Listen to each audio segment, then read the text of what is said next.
السلام علیکم مفتی صاحب محترم څنګه یې جی ښه صحت هم ښه دی امید د ربه ساتم چې تاسو به روغ جوړ یې مفتی صاحب د ملیشیا نه خبرې کومه د شک په ورځ باندې روژې نیول څنګه دي والسلام د شک په ورځې روژې نیولو متعلق ملګري سوال کړی دی د شک په ورځ باندې یعنی په 30 شعبان تر رمضان نه یو ورځ مخکې که سړي خوراک سکاک وکړو یعنې ساري چې اوس کله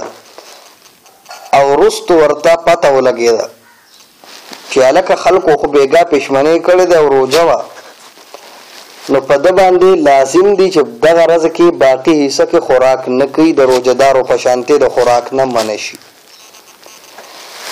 او چې کله میاشت د رمضان تېرې شي اختر وکړي اختر د مناولو نه بعد د فوراً دغه قضا روژه ونیسي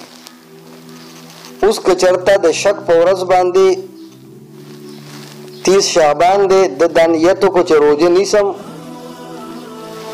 ځکه چې سبا روژه ده اوس د روژه ونیسله نیت یې وکړو د روژې خو سحر چې پاڅېدو نو هغه د شعبان ورځ وه یعنې 30 شعبانو هېڅ چا روژه نه ونیولې نو د ده روژه به نه صحیح کېږي یعنې ځان له به روژه نه نیسي چې میاشتې نه یې لیدلې بلکې د روژې له به اعتبار نه وي او دی به خپل خوراک سکاک جاری ساتي روژه دې نه نیسي